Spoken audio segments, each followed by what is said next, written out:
In this video, we're technically analyzing Nasdaq 100 and we're on the weekly chart. And in regards to this particular chart, we can see that the market is almost at a very strong level of resistance. In fact, last time we spoke, we mentioned that we expect the market to actually move further up to around this level. And not only is this level a very strong level of resistance, it's also where this huge double bottom started. It started at this point, and ideally we want to see the movement end more or less at the level in line with where it started to complete this very big W structure. To add to that, another reason why we expect the market to continue to move further up is because not only do we have this W structure, but we also have another one at this point which has a neckline at that point, and to add to that we have another smaller one at this level over here which similarly has a neckline at that point. And should price close above that small neckline, ideally, as you guys know, we want to see the market head back to the neckline to test it, and at that neckline is where we would look for further buying opportunities, and our take profit should be around this level over here, which is where we have that very strong level of resistance at this point in time. And also that's where, as I said, the huge W structure started, right?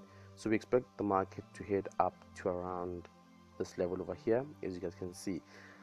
Also, if we look at the last weekly candle, we can see that it was a bullish candle with a small body and quite a long lower wick, and it's actually a pin bar, right? And it also motivates for why this week we will most likely see the market continue to move further up, and especially to around this level over here. Anyway, what else do we see on the weekly chart that we should be paying attention to?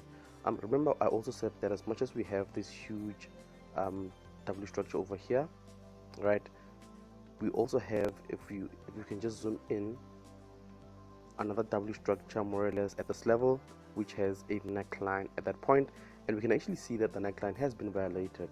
So we want to see on the lower time frames the market back to that level to test it, and at that level is where, as I said, we would look for further buying opportunities. From here, I'm just going to head down to the daily chart, and here we are on the daily chart. The first thing that I'm going to do in regards to the daily chart is to add my daily channel. Let's have a look. How would I add my daily channel? I would add it in this manner more or less. Just bear with me.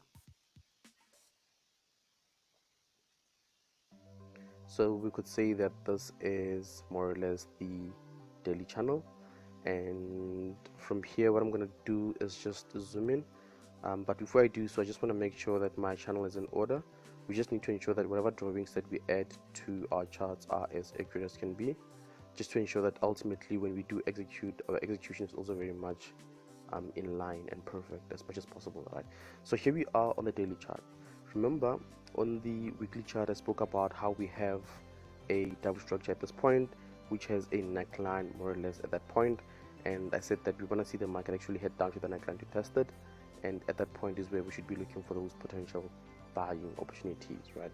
And now that we are actually on the daily chart, we can see that actually the W structure is actually here with a neckline at that point. I want you guys to actually see that, right? And I had said that actually at that level we have a breaking of that neckline. If we can just use the crosshairs, we can see here that actually the neckline has been violated to the upside, right? And as I said, we want to see the market head back to the neckline to test it, and the neckline is where we would look for those potential buying opportunities, right? But what else do we see now that we are on the daily chart? Another thing that I also want you to pay attention to is that as much as we have this overextended W structure, right, just also note that we had this huge overextended M structure which also has a neckline at that point. So it is also quite possible that as much as the anticipation at this point is for the market to continue to move further up, we may potentially actually see price push further down, right? Because if you also pay attention to this area, it's also a very strong level of resistance at this point in time, as much as it is or rather the neckline of this W structure that I spoke about, right? So what I'm saying in other words is that the markets are very much risky at this point in time, especially given the fact that we're in earnings season, and there's been quite some news that have made the markets to be even more choppy over the last couple of days, right? So what I'm saying in other words is that we just need to be careful, because as much as we have this W structure over here, which has a neckline at that point, and the anticipation is for the market to head back to the neckline after breaking it and then move further up, what may possibly happen, as I said, is that we may see the market actually continue with this M structure. So we just need to be careful. Nonetheless, we'll just head down to the smaller time frames to see if we can potentially get away with buying or selling at this area, right? However, before I do so, I also want to point out or remind you guys that previously I've spoken about how we have this candlestick over here, as well as this one, including this one and this one over here. What these candlesticks are liquidity candlesticks, and they tell us that where those wigs end, there's a lot of money stuck at that point. And as I usually say, money is actually or rather liquidity is actually money that needs to be grabbed by the market at one point or another, right? So it is quite possible that we may actually see the markets bounce off of this area and then push further down. And also, especially because as much as I speak about this M structure, just also note that we have another potential M structure over here, and at this point we may see the market actually move further down, right? But as I said, keep in mind that we also have a W structure at the same area with a neckline more or less at that point. As I said, buying or selling at this point is a bit risky, but from here what I'm going to do is head down to the H4 chart. And here we are on the H4 chart. Let's have a look. I'm just going to adjust my channel just to ensure that it is accurate. There we go.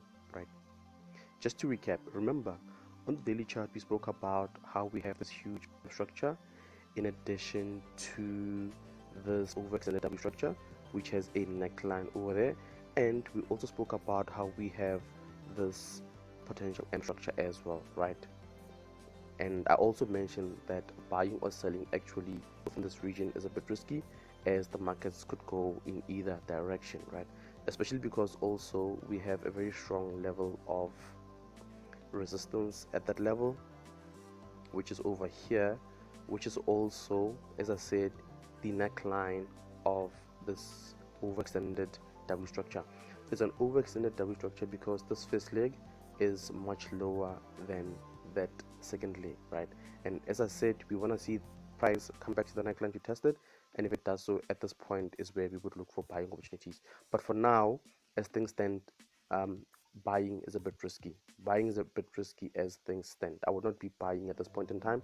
I would rather wait for, as I said, the market to close sufficiently above that neckline or this very strong level of resistance, and then come back to the area to test it.